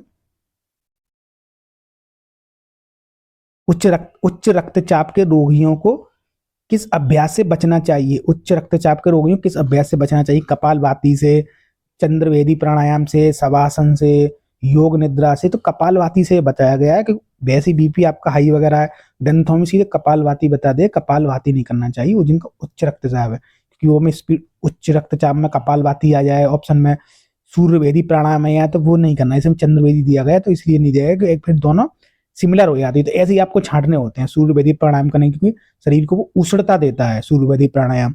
कपालभाति किया है कि एकदम क्रिया 120 बार हम सांस छोड़े जा रहे हैं कपाल क्रिया वगैरह में, ये हम बोलते हैं मॉडर्न में। वैसे षटकर्म में कपालभाति गिरंड में अलग बताया गया। तो ऐसे आपको चीजें समझ के आंसर देने से कपालभाति नहीं होता है। नेक्स्ट प्रश्न को चलते हैं। सूर्य नमस्कार के कितने आसनों की एक आवृत्ति बताई गई? बहुत इंपॉर्टेंट प्रश्न है, कंफ्यूजन रखते हैं। आवृत्ति पूछी है इसमें 16, 12, 14, 10, तो उसमें 12 बताइए, यानी 12 आसनों करने के बाद एक आवृत्ति आपकी पूर्ण हो जाएगी। आवृत्ति में चक्र, तो लोग 2 बार सूर्य नमस्कार कर रहे हैं, 2 बार का मतलब है वो 2 बार का मतलब है एक आवृत्ति खत्म करेंगे। 24 बार उन्होंने आसन दोहरा लिए, 24 बार आसन कर लिए, 12 प्लस 12 2 आवृत्ति कर ले, एक आवृत्ति 12 आसन बताए गए हैं। ठीक है, आपको आसन नहीं पता होंगे, आगे आएगा 10 मिनट में तो पूरा अच्छे से कवर करेंगे सूर्य नमस्कार, उसमें पूरा सिलेबस में बताया गया। नेक्स्ट प्रश्न में चलते हैं। साइनोसेमेटिक रोग का मुख्य कारण क्या है? साइनोसेमेटिक रोग है, इसका मुख्य कारण क्या है पूछा है। दुर्घटना, मन और शरीर का संबंध बताया, दूषित जल बताया, बैक्टीरिया बताया। तो साइनोसेमेटिक है ना साथियों, मन और शरीर का संबंध से होता है ये। साइनोसेमेटिक रोग क्या होते हैं? मनोकायिक रोग होते हैं, मन के रोग, इनको बोलते हैं मन के रोग। साइनोसेमेटिक मन के रोग हैं और ये मन में उत्पन्न तनाव या विकार के कारण पैदा होते हैं, शरीर को प्रकट करते हैं, शरीर में फिर आते हैं। जो बोला था ना आपको, मानसिक रोग, मानसिक रूप से खुशहाली होने, WHO बोलता है। और यहाँ पर सुश्रुत जी ने बताया मन प्रसन्न आत्मेंद्रियाना, मन और तीनों प्रसन्न होने चाहिए। तो वही चीज यहाँ पूछी है, तो अंग्रेजी में लिख दिया गया है यही चीज, तो वो मन और शरीर का संबंध बताया गया। ठीक है, जो बताया ना, जो के वशिष्ठ बताया गया, तैत्तिरीय उपनिषद बताया गया, पंचकोशीय अवधारणा, व्याधि, आदि से व्याधि, तो वही चीजें आदि से व्याधि। ठीक है, मॉडर्न साइंस में बता दिया गया है, जोड़ के चीजें हमारी हैं वो गिरंड इसमें वो योग में। नेक्स्ट प्रश्न को चलते हैं। गिरंड संहिता के अनुसार घटस्थ योग का संबंध किससे बताया? आत्मा से, ईश्वर से, शरीर से, समाज से। तो इस शरीर से बताया गया है यहाँ पर। शरीर, घटस्थ योग की तुलना, घट की तुलना शरीर से की गई है। और घटस्थ योग तत्व ज्ञान की जिज्ञासा हुई राया चंड कपाली के बीच। तो घेरंड मुनि राज चंड कपाली बीच के संवाद है, घेरंड संहिता में अच्छे से बताया, एक्सप्लेन वहां किया गया। नेक्स्ट प्रश्न की ओर चलते हैं। विटामिन डी का प्राकृतिक स्रोत क्या है जो हड्डियों को स्वास्थ्य के लिए आवश्यक है? हरी सब्जियां, सूर्य की रोशनी, चावल, पानी। बेसिक प्रश्न है, सूर्य की रोशनी से विटामिन डी मिलता है हमको। ठीक है, नेक्स्ट प्रश्न की ओर चलते हैं। प्रज्ञा अपराध आयुर्वेद के अनुसार किसका कारण है? बहुत इंपोर्टेंट प्रश्न है, 1 से 2 बार रिपीटेड भी हुआ है, इंपोर्टेंट। और आपको समझाएंगे क्या है ये प्रज्ञा, वो समझाएंगे। पहले इसका प्रश्न का आंसर देते हैं। 4 ऑप्शन दिए हैं, रोग, मोक्ष, ज्ञान, शक्ति। तो यहाँ क्या प्रज्ञा अपराध रोग बताए गए हैं। प्रज्ञा अपराध आयुर्वेद के अनुसार किसका कारण है? अब जी प्रज्ञा क्या है, अपराध क्या है? तो पहले तो रोग इसका आंसर होगा, एक्सप्लेन करते हैं, लिख देते हैं रेज करके। साथियों चरक है ना, चरक जी, तेज करके लिखते हैं, चरक जी। चरक संहिता में चरक जी ने बताए जो आयुर्वेद के थे, तो उन्होंने एक श्लोक दिया चरक संहिता में। पहले धी, धृति, स्मृति, विभ्रंश, संप्राप्ति, काल, करणाम, यानी कि इनके अनुसार, ये रेफरेंस भी आपको बताया था, पहले अध्याय का 67वां श्लोक है। तो इनके अनुसार जी श्लोक में क्या बताया गया, इसी संबंधित प्रज्ञा, तो इनके द्वारा बताया गया। धी यानी बुद्धि को कहते हैं, लिख देते हैं। बहुत इंपोर्टेंट प्रश्न है, जो इंपोर्टेंट होते हैं। प्रज्ञा के 3 भेद बताए गए इसी श्लोक में, प्रज्ञा के 3 भेद। तो कौन कौन से बताए हैं? पहले धी, ठीक है, धृति और स्मृति। तो धी को क्या बोला गया? पहले बुद्धि, धृति धैर्य, और स्मृति तो स्मरण शक्ति होती है। तो अब ये क्या है? बुद्धि के प्रकार है ना, बुद्धि के प्रकार ये 3 है। बुद्धि के प्रकार धी, धृति और स्मृति। तो उपरोक्त के भ्रष्ट हो जाने पर मनुष्य क्या करता है? जब अशुभ कर्म करता है, यानी कि आपकी ये भ्रष्ट बोलते, बुद्धि भ्रष्ट हो गई, धी, धृति, स्मृति, तो भ्रष्ट हो जाने पर अशुभ कर्म करता है, तब सभी शारीरिक और मानसिक रूप प्रकोपित होते हैं। यानी कि क्या है, सरल भाषा में समझाया आपको, जब किसी की ना प्रज्ञा जो बताई है, धी, धृति और स्मृति भ्रष्ट हो जाती है, तो उन भ्रष्ट के कारण ही हम क्या करते हैं? अशुभ कर्म करते हैं। अशुभ कर्म, कोई भी कार्य करेंगे, अशुभ कर्म करेंगे, तो उन अशुभ कर्मों को यहाँ पर अपराध बोला गया है। और इस अपराध का संबंधी प्रज्ञा अपराध से है। प्रज्ञा यानी धी, धृति और स्मृति, और इनके कारण जब भ्रष्ट होगी बुद्धि हमारी, जो प्रज्ञा, प्रज्ञा न बुद्धि का संबंध, और जो प्रज्ञा हमारी भ्रष्ट होगी, बुद्धि शब्द इसलिए बोल रहे हैं कि आप आराम समझ लो, बुद्धि हमारी भ्रष्ट हो गई तो इसी कारण अशुभ कर्म कर रहे हैं। भ्रष्ट होगी तो सदमार्ग पर नहीं है, तो किसी का हानि या किसी का पैसा मार लेना, किसी का कुछ भी करना, बुरा सोचना, जो लोभ क्रोध के कारण करते हैं, जो पतंजलि भी बताते हैं, तो उसी के कारण इसी को प्रज्ञा अपराध बोला गया। और इस प्रज्ञा अपराध से फिर क्या होते हैं, इसी प्रज्ञा अपराध के कारण रोग उत्पन्न होते हैं। जब किसी की बुद्धि भ्रष्ट होती है, जो मानसिक से आदि से व्याधि बनती है, जो वही कॉन्सेप्ट है, वही चीज यहाँ है। हर चीज एक दूसरे से जुड़ी हुई है आयुर्वेद में, योग में। तो ये रोग उत्पन्न करती हैं शरीर में, वही चीज बताई गई है। अब पेपर में क्या आता है, पेपर में यही चीज आती है कि धी, धृति, स्मृति, ये बुद्धि के प्रज्ञा के कितने प्रकार बताएंगे। ऑप्शन में आया हुआ है, 2 से 3 बार प्रश्न आया हुआ है, ये वाला भी। धी, धृति, प्रज्ञा के 3 वो प्रज्ञा, तो धी, धृति, स्मृति, ये 3 बताए ना। तो इन तीनों में से फिर ये इनके का भ्रष्ट हो गई ये बुद्धि, तो अशुभ कर्म कर रहे हैं, वही प्रज्ञा अपराध है। यानी कि सरल भाषा में बता दें, जानते हुए भी इरेज कर देते हैं। कोई भी चीज है उसको हम जानते हुए भी, यानी कि ये हम जानते हैं गलत कार्य है, गलत कार्य को जानते हुए भी उस चीज को करना, उस चीज को करना, यही बोलते हैं प्रज्ञा अपराध। यानी ये हम अपराध कर दिया, यानी हमें पता है कि शराब पीना लीवर को खराब करता है, फिर भी हम उसको पी जा रहे हैं। चेतावनी लिखी होती है सिगरेट से कैंसर होता है, फिर उस पर साफ साफ चेतावनी लिखी जाती है, फिर भी हम उसको सिगरेट को पी रहे हैं, तो प्रज्ञा अपराध बोला गया। आयुर्वेद के अनुसार हम बोलेंगे उसको हिंदी में, तो प्रज्ञा अपराध कर रहे हो तुम। प्रज्ञा यानी बुद्धि में तुम्हारी चीज पहले से पता है कि हाँ ये कैंसर का कारक है, फिर भी उसको सूते जा रहे हैं, पी लिए, तो प्रज्ञा अपराध कर रहे हो। धी, धृति, स्मृति, यानी कि बुद्धि भ्रष्ट होगी, अशुभ कर्म हो गया इसी से कि आप अशुभ कर्म कर रहे हो। अशुभ कर्म ना बुद्धि को जानते हुए भी तुम इन चीजों को कर रहे हो, तो उसको आयुर्वेद समझना प्रज्ञा अपराध बोलेगा। बहुत डेप्थ से समझाया, इतनी चीज कोई नहीं समझाएगा। तो ये आपको चीज अब कभी भूलनी नहीं है, रिवीजन करते रहना। और इतनी अच्छे से एक्सप्लेन किया है कि साथ ही आपको प्रश्न यहाँ से तो आपको गलत नहीं करना है, इसलिए एक्सप्लेन किया है। कोई भी चीज जानबूझकर गलत मार्ग पर जाना वही प्रज्ञा अपराध है। ठीक है, नेक्स्ट प्रश्न को चलते हैं। योग के अनुसार आहार को कितने प्रकार में वर्गीकृत किया है, योग के अनुसार आहार को कितने प्रकार से, 5, 3, 2, 4, तो सात्विक, राजसिक और तामसिक गीता में बताया गया, यही बताया गया। ठीक है, नेक्स्ट प्रश्न को चलते हैं। कमर दर्द में कौन सा आसन वर्जित है, यानी वर्जित का मतलब नहीं करना चाहिए। ठीक है, ये होता है वर्जित का मतलब नहीं करना चाहिए। भुजंगासन, पादहस्तासन, मकरासन, मरकट आसन। तो इसमें ये क्या है ना, ये प्रश्न बहुत इंपॉर्टेंट है समझने के दृष्टिकोण से भी, और एग्जाम में वहां पर गए उसे ही समझेंगे। भुजंगासन सबसे अच्छा रिजल्ट देता है, इसमें मकरासन भी देता है, मरकट आसन भी देता है, क्योंकि हमारी जो लो बैक पेन है ना, कमर दर्द पीछे L4 L5, L4 L5, ये 2 वर्टेब्रा के बीच यही लंबर स्पॉन्डिलोसिस बोलते हैं, इसके कारण ही हमारा लो बैक पेन कारण बनता है पेन का। तो हम जो पीछे झुकाएंगे तभी ये रिलैक्स करेगा, हम जैसे आगे की ओर झुकाएंगे ना तो ये और हड्डी का दर्द बढ़ेगा। यानी कि 2 कसेरों का है ना, इनका गैप है 2 कसेरों का, L4 L5 हमने बताया था, L4 L5। तो जब आगे के झुकते हैं ना तो जो और ज्यादा खुलती हैं ऊपर नीचे, तो और दर्द बनता है, क्योंकि यहाँ पहले से स्टिफनेस जकड़न वगैरह है, और झुक रहे हैं आगे की तरफ तो दर्द बढ़ जाएगा। तो इसलिए मना किया गया। हमें उल्टे विपरीत दिशा में ये आसन करने हो, तो इधर की तरफ हम आसन करेंगे तो रिलैक्स होगा, यहाँ पे इधर की तरफ खुलेगा तो रिलैक्स हो, यहाँ हर्निएटेड फ्लूइड वगैरह बाहर आता है, डिसकर्निएटेड होता है यहाँ। तो आगे झुकाएंगे तो और दबाव पड़ेगा यहाँ की तरफ, आगे झुकाएंगे यहाँ, और पीछे झुकाएंगे तो यहाँ से खुलेगा, तो यानी कि दबाव नहीं पड़ेगा। मेन रीजन क्या है, यहाँ का इस चीज बताई गई है, अंदर से एक्सप्लेन करना बहुत अच्छे से ये चीज है, क्योंकि ये रिसर्च बेस्ड चीज है, ये पढ़ी गई है। तो इसमें क्या है, यही पादहस्तासन नहीं करना हमें। ठीक है, ये चीज बताई गई है बस। पादहस्तासन से क्या होगा, जो डिसकर्निएटेड हुई है, फ्लूइड हुआ है, यहाँ क्या है, यहाँ आ जाता है, तो इससे दबेगा और दर्द होगा एकदम से, तो वो चीज नहीं करनी है, बैक फॉरवर्ड करनी है, फॉरवर्डिंग नहीं करनी। ठीक है, एग्जाम में 2 से 3 प्रश्न आया है। नेक्स्ट प्रश्न, बीएमआई का पूर्ण रूप क्या है, पहले भी हमने पढ़ाया था, बीएमआई से प्रश्न आते हैं, 6वीं यूनिट में हमने पढ़ाया है। बॉडी मास इंडेक्स बोलते हैं, बेसिक मेटाबॉलिक इंडेक्स बोलते हैं, बॉडी मसल्स इंडेक्टर बोलते हैं, बोन मास इंडेक्स बोलते हैं। तो बॉडी मास इंडेक्स बोलते हैं बीएमआई। मेटाबॉलिक सिंड्रोम होता है ना, इसी चीज से नापते हैं। इसमें पैमाना एक तरह का बीएमआई है, उसका फॉर्मूला भी एग्जाम में आता है, वो भी अच्छे से कवर करते हैं, वहां के वीडियो देख लें।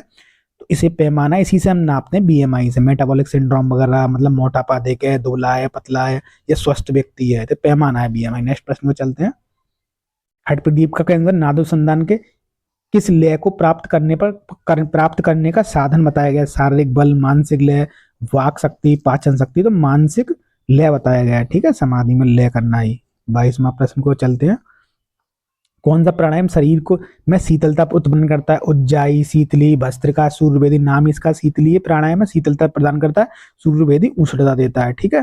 तो कोई भी रोग वगैरह प्रश्न आता है, रोग 9 मिनट में ही बनते हैं कि शरीर में ऐसे करके प्रश्न बना। जैसे किसी एग्जाम में पूछ लिए, वात दोष से संबंधित वालों को कौन से आसन नहीं करने चाहिए? सॉरी, प्राणायाम पूछ लिए, आसन नहीं, प्राणायाम का कौन सा बताना है? प्राणायाम नहीं करना चाहिए। तो वात दोष क्या, एक तरह यहाँ वायु बढ़ी हुई है, वायु बढ़ी हुई है यानी कि शीतलता बढ़ी हुई है, तो नहीं करना चाहिए। तो शीतली प्राणायाम नहीं, ऐसा प्रश्न आया नहीं डेप्थ में, लेकिन हम अच्छे से समझा रहे हैं, तो हो सकता है भविष्य में आए, क्योंकि चीजें भविष्य को भी टारगेट करनी है। तो शीतली प्राणायाम नहीं करेंगे, क्योंकि वायु दोष और वायु दोष बढ़ेगा। जो गठिया हुआ, गठिया क्या होता है हमारे शरीर में? गठिया इसी कारण के कारण होता है, शीतलता बढ़ने के कारण वायु बढ़ी है। इसमें क्या काम करे गठिया वगैरह? भस्त्रिका यानी सूर्यभेदी प्राणायाम कार्य करेगा। प्राणायाम में बोले सूर्यभेदी, वैसे भस्त्रिका प्राणायाम भस्त्रिका बोल देंगे। सूर्यभेदी काम करेगा, सबसे अच्छा उष्णता पैदा करेगा वात को कम करने के लिए। इस तरह से हमें चीजें कोड करके समझ नहीं होती हैं, तो कॉन्सेप्ट सारे क्लियर हो जाते हैं, फिर कोई भी चीज एग्जाम में गलत होने की संभावना नहीं होती है। नेक्स्ट प्रश्न को चलते हैं। कब्ज निवारण के लिए कौन सा अभ्यास सबसे उपयुक्त है? कब्ज के लिए कौन सा आसन उपयुक्त बताया? सिंहासन, शवासन, त्राटक, शंख प्रचालन। बहुत इजी प्रश्न है। शंख प्रचालन बोला गया है वारी सार क्रिया, वहां में घेरन में पढ़ा ना, वारी सार, वारी होता है जल, और इसी को आज आधुनिक में हमें नियम में शंख प्रचालन बोलते हैं। 5 आसन भी वहां से बताए थे, एग्जाम में पूछता है क्रम से, तो 5 आसन वगैरह सब आपको चीजें तैयार कर लेनी है, वहां आकर वीडियो देख ले, गारंटी की नहीं देखी है तो। योनि योग वशिष्ठ में आदि के कितने प्रकार बताए गए? योग वशिष्ठ, और यहाँ पे बोला है 4, 3, 2, 5। आदि के कितने? 2 बताए गए, इसमें आदि और व्याधि, आदि और व्याधि बताए गए 2 प्रकार, ठीक है। नेक्स्ट प्रश्न को चलते हैं। पतंजलि योग सूत्र के अनुसार मैत्री, करुणा, मुदित, उपेक्षक किस हेतु बताए गए? प्राणायाम सिद्धि के बताए हैं, शारीरिक शक्ति के लिए बताए हैं, चित्त प्रसादम के लिए बताए हैं, आध्यात्मिक आसन सिद्धि के लिए बताए हैं। तो चित्त प्रसादम यहाँ के लिए बताए हैं, मन की शांति के लिए बताए गए हैं, वहां ये चीज है मन की शांति के लिए, ठीक है। ये भी इंपॉर्टेंट प्रश्न है, यहाँ से पतंजलि में भी आता है, तो आपको चीजें तैयार कर लेनी है, अगर नहीं पता है तो आपको। नेक्स्ट प्रश्न में चलते हैं।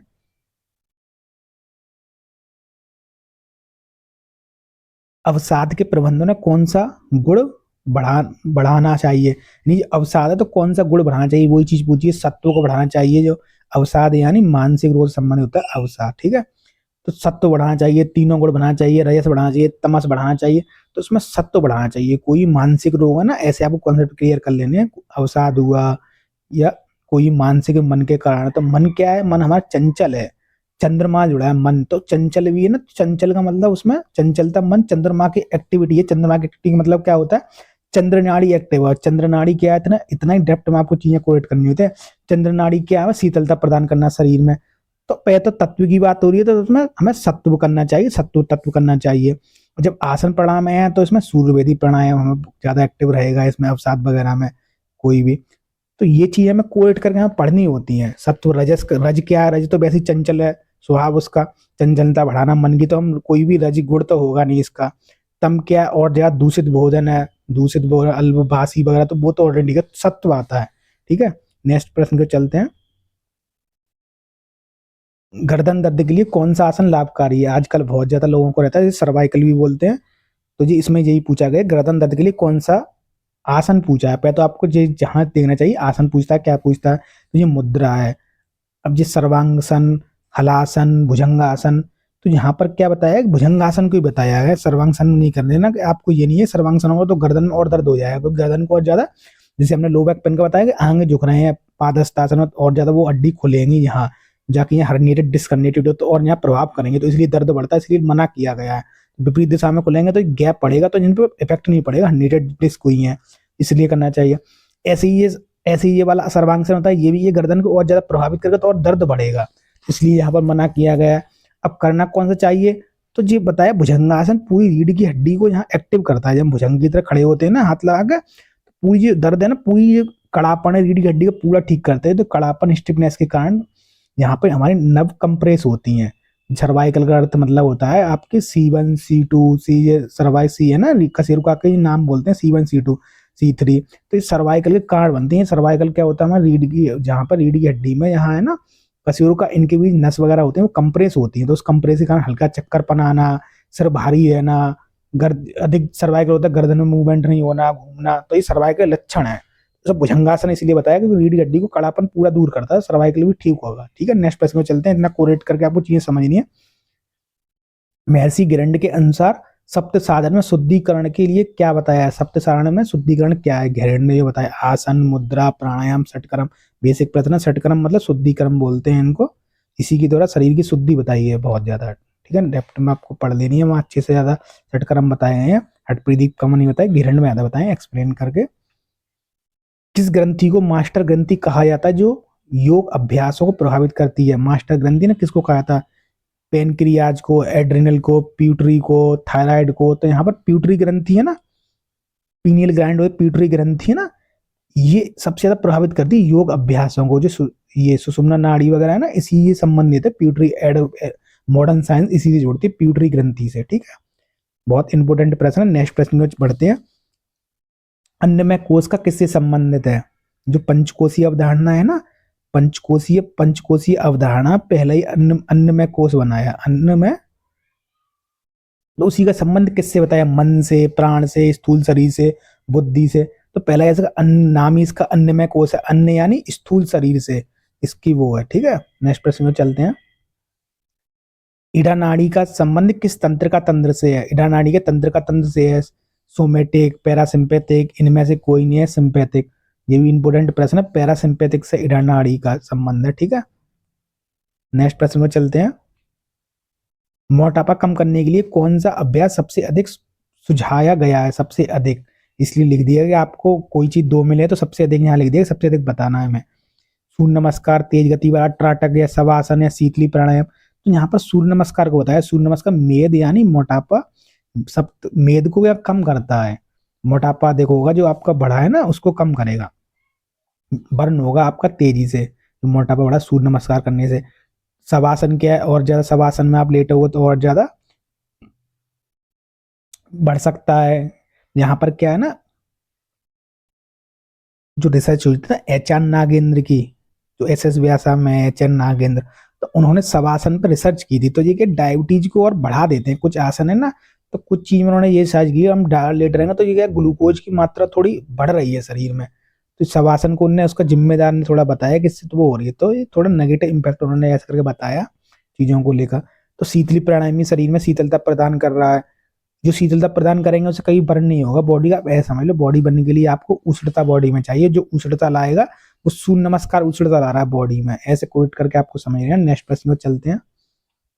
हाइपोथायरॉयडिज्म में कौन सा आसन लाभकारी है? अब ये क्या है? हाइपोथायरॉयड आपको बीमारी होना चाहिए, तो थायराइड ग्रंथि है, थायराइड, थायराइड गले में ग्रंथि होती है, आपको पहले ही समझा था। इस गले से दो हार्मोन निकलते हैं, टी थ्री और T4। ठीक है, इन्हीं के कारण दो प्रकार के रोग होते हैं, थायराइड और हाइपोथायराइड। महिलाओं में ज्यादा होते हैं ये। अब हाइपो होता है तो कम हो जाता है हार्मोन से, और हाइपर होता है, शब्द हुआ हाइपर, यानी हाइपर हो जाना बोलते हैं, गुस्सा आना, तो ज्यादा बह रहा है। तो इसी संबंध हाइपोथायराइड का पूछा नहीं कि जो हार्मोन से कम हो रहा है कौन सा लाभकारी है? गले, ये यहाँ पर गले में होती है ग्रंथि, याद रखना, इंपोर्टेंट प्रश्न है, आगे भी चीजें पूछी जाता है इंटरव्यू के दृष्टिकोण से। ये सर्वांगासन, वज्रासन, मकासन, बकासन और शवासन। तो इसमें कौन सा बताया? सर्वांगासन बताएगा। अब आपको और भी आसन नहीं है वैसे, क्या है प्राणायाम, तो उज्जाई प्राणायाम इसमें बैक्टीरिया डालता है। आपको चीजें ऐसे कोरेट करनी होती हैं। अब इसलिए हमने क्यों बताया, क्योंकि ये थायराइड ग्रंथि यहाँ होती है गले में। ठीक है, थायराइड ग्रंथि होती है आपको, तो यहाँ जो भी इफेक्ट डाले गले के आसपास, आसन हुआ, प्राणायाम हुआ, वो सभी अच्छे रिजल्ट देंगे। अब ऐसा नहीं है ये गर्दन का रोग और आप पीठ वाले आसन कर रहे हो, भुजंगासन आप कर रहे हो, लिख दिया पेपर में आ गया भुजंगासन सही होता है, आपने भुजंगासन सही कर दिया। तो यही चीज आपको एग्जाम के दृष्टिकोण से समझनी होती है कि कैसे हमें चीजें सही करनी है, कैसे ऑप्शन से निकालनी है। इसका सीधा सीधा रिजल्ट यही है, जो ग्रंथि जिस पर पहले तो आपको समझना है कौन सी ग्रंथि से संबंधित रोग है, पर जिस ग्रंथि पे जो आसन ज्यादा इफेक्ट डाल रहा है वही आसन उसको रोग को ठीक करेगा। ये सबसे अच्छे वे में आपको समझाया है, ऐसे कोई प्रश्न गलत नहीं होगा। नेक्स्ट प्रश्न को चलते हैं, इसका आंसर आपको बता ही दिया होगा, सर्वांगासन। ठीक है, नेक्स्ट प्रश्न को चलते हैं। इसमें पूछा गया है कि मानसिक स्वास्थ्य के लिए पतंजलि का प्रतिपक्ष भावना क्या है? प्रतिपक्ष भावना बताए ना, तो वो पूछा है ध्यान लगाना, शत्रु से मित्र, विपरीत विचार सोचना, तर्क करना। तो प्रतिपक्ष भावना में बताया विपरीत विचार सोचना, प्रतिपक्ष भावना ये बताई गई उसमें अच्छे से बताइए, मैत्रीकरण मुक्तपेक्षा। तो प्रतिपक्ष भावना बताइए, प्रतिपक्ष भावना का उसने रखना चाहिए। ठीक है, वहां अच्छे से एक्सप्लेन किया है। टाइम का अभाव साथियों यहाँ पर, तो और भी हमें अभी सब 6 से 8 मिनट भी पूरी कवर करानी है, 2 जनवरी तक एग्जाम है, तो इसलिए जो चीज ज़्यादा डेप्थ बनती है वो हमको क्लियर करा ही देते हैं। तनाव से कौन सा हार्मोन स्रावित होता है? जो तनाव है ना, कोर्टिसोल हमारा बनता है, जो किडनी में होती है जो, तो वही पूछा गया है कि यहाँ पर तनाव से कौन सा हार्मोन, थायरोक्सिन, कोर्टिसोल, मेटाटोलिन या इंसुलिन, आपको अभी बता दिया था कोर्टिसोल। तो ये कोर्टिसोल होता है। हम ज्यादा तनाव लेते हैं ना, किसी जो किडनी क्यों फेलियर हो जाते हैं, किडनी वगैरह जो ज्यादा तनाव लेते हैं ना, तनाव से क्या होता है, हमारे कोर्टिसोल अधिक बॉडी में स्रावित करता है। कोर्टिसोल सीधे किडनी पे इफेक्ट डालता है, किडनी ज्यादा कोर्टिसोल रिलीज कर रही है हार्मोन, तो वो किडनी खराब हो जाएंगी। आवश्यकता से कोई चीज ज्यादा अधिक करते हैं ना, तो वो उस पर लोड पड़ता है कोई भी अंग पर, इसलिए हमारे यहाँ तनाव नहीं देना चाहिए किसी भी। और इस तनाव को कम करने के ध्यान वगैरह, मुद्रा वगैरह जितनी है ना, वो इसलिए किए जाते हैं कि कोर्टिसोल बॉडी में इनवेलेंस ना हो, इसलिए किडनी लीवर वगैरह अच्छे से फंक्शन कर, ये योग का प्रभाव सबसे अच्छा है। ठीक है, नेक्स्ट प्रश्न की ओर चलते हैं। प्राणायाम में कुंभक का क्या अर्थ बताया गया? सांस लेना, सांस छोड़ना, सांस सांस को रोकना, सांस छोड़ना, तेजी से सांस लेना, कुंभक का बताया गया यहाँ पर। सांस को रोकते हैं ना, कुंभक को सांस को रोकना, कुंभक का मतलब ही यही है। कुंभक होल्ड कर लेना सांस को शरीर में, जैसे पूरक, कुंभक और रेचक। आपको जो अच्छे से एक्सप्लेन ग्रेड नंबर रेशियो बताया गया है।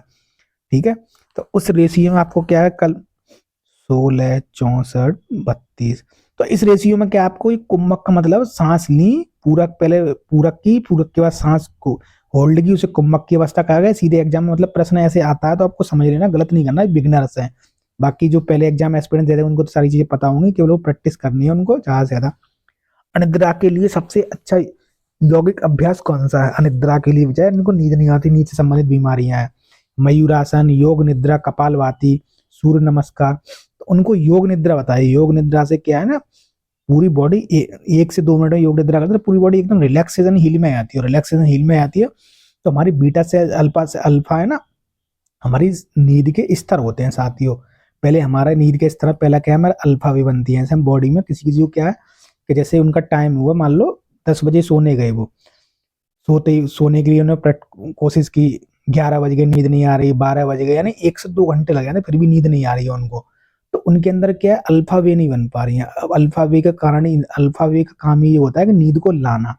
दूसरी इस अल्फा वे के बाद बनती है बीटा, बीटा तरंग है, बीटा का तरंग का आकार होता है और ज्यादा स्लीप में अवस्था चले जाना। अल्फा बीटा गामा भी बनती है, अंतिम अब बनती है फिर डेल्टा। ये सबसे गहरी नींद की अवस्था होती है डेल्टा, इसमें हमारे सपने वगैरह आते हैं ना, सबसे गहरी अवस्था यही नींद की होती है, सपने आना, ये करना। और अल्फा तरंग सबसे हल्की नींद होती है, जैसे खटपट किसी आवाज हो तुरंत हमारी आंख खुल जाना, तो अल्फा वेस है। जितने भी रोग आज हमें हो रहे हैं ना, नींद समस्या, स्लीप, नींद की समस्या इतनी हो रही है, नींद ना आना, ये ना करना, वो ना करना, ये क्या हमारा तनाव के कारण ही उत्पन्न हो रहे हैं। और तब तनाव उत्पन्न होते हैं तो ये वे नहीं बनती हैं अल्फा वे। अगर हम फोन ज्यादा चलाते हैं रात के टाइम में, कोई फोन नहीं चलाना चाहिए सोने से पहले खासकर, तो हमें नींद नहीं बनती है, अल्फा वे नहीं बनते हैं। तो ये हमारा कहने का मतलब है। तो यहाँ पर क्या है, मेडिटेशन ध्यान करते हैं ना, तो ध्यान का कार्य अल्फा वे को बनाना है, अच्छे से नींद आती है फिर आपको। ठीक है, नेक्स्ट प्रश्न को चलते हैं, बहुत अच्छे से क्लियर कर दिया गया आपका। इसमें ये पूछा है कौन सा यौगिक अच्छे से आपको बताई दे, तो योग निद्रा बताइए। योग निद्रा कार्य यही अल्फा वे को बनाना। ठीक है, नेक्स्ट प्रश्न को चलते हैं। योग के अनुसार रोग मुक्ति का अंतिम उपाय क्या है? यानी योग के अनुसार रोग की मुक्ति कर रहे हैं ना, अंतिम उपाय क्या बताए? केवल मंत्र जाप, सर्जरी, दवाइयां। तो योग के संदर्भ में तो अंतिम उपाय तो मोक्ष ही बताया, यानी दुखों का अंत ही, दुख का निवारण है, दुखों का अंत हो जाना ही यहाँ पर मुक्ति है। मुक्ति यानी कैवल्य। ठीक है, तो ये चीज है, चित्त की वृत्तियों का निरोधी योग है, जो पतंजलि बताए। चित्त क्या है हमारा? बुद्धि। और इसे आयुर्वेद कैसे बताया? धीर रति के संदर्भ में बता रहा था, प्रज्ञा अपराध। तो वो ये चित्त की वृत्ति हो जाएगी तो हमारे जो शारीरिक, मानसिक, आध्यात्मिक रोग है वो सारी चीज खत्म हो जाएंगे, कैवल्य की ओर बढ़ जाता है, तो दुख का निवारण हो गया। नेक्स्ट प्रश्न में चलते हैं। कपालभाति किस प्रकार की क्रिया है? कपालभाति क्रिया पूछा प्राणायाम की, आसन की, षटकर्म की, मुद्रा की। बहुत से बिगिनर्स होंगे इसको सबसे पहले गलत मारेंगे। ये षटकर्म की क्रिया के अंतर्गत बताया। घिरण्ड में आप पढ़ोगे 3 प्रकार का बताया, वातकर्म, वितकर्म, शीतकर्म, और अट प्रदीप का भी ये षटकर्म के अंतर्गत रखा गया, ठीक है, प्राणायाम के अंतर्गत नहीं आता है। नेक्स्ट प्रश्न को चलते हैं। एकीकृत योग चिकित्सा का दृष्टिकोण क्या है? एकीकृत योग चिकित्सा इंटीग्रेटेड थेरेपी होती है ना, तो उसमें क्या क्या जड़ी बूटी देना, के मंत्रों का जाप, केवल शारीरिक लक्षण का ठीक करना, संपूर्ण व्यक्तित्व का उपचार। तो यहाँ पर क्या संपूर्ण व्यक्तित्व का उपचार है। एकीकृत का मतलब यही बताया गया कि इंटीग्रेटेड थेरेपी, यानी 2 थेरेपी दी जा रही है।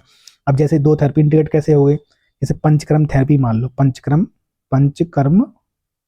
थेरेपी। पंचकर्म थेरेपी में कौन सी हमने,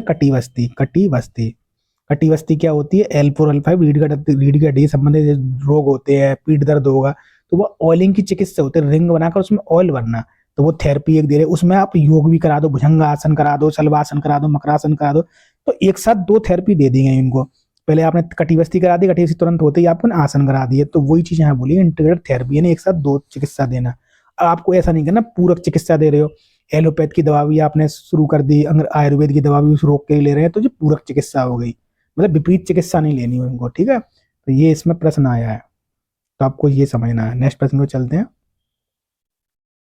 पाचन तंत्र में भोजन को पचाने और रस को शरीर में वितरित करने के लिए कौन सा प्राण उत्तरदायी है? अब जो कर रहा है ना सप्त धातु कौन सा, वो प्राण के बारे में पूछा है, कौन सा कर रहा है? अपान, उदान, व्यान, समान। तो समान का कार्य होता है, नाभि प्रदेश में पाया जाता है, उसका यही कार्य है पाचन तंत्र में भोजन को पचाने का, समान। अब ये समान कैसे याद करना है, तो हमारे शरीर है, ये शरीर नाभि हिस्सा ना, ऊपर का हिस्सा नीचे डिवाइडेशन के समान भागों में शरीर को, तो समान भाग का मतलब समान वायु याद करना, नाभि प्रदेश में जठराग्नि पैदा होती है, जहां से HCl मॉडर्न में बोलते हैं, हाइड्रोक्लोरिक अम्ल, ठीक है। नेक्स्ट प्रश्न को चलते हैं।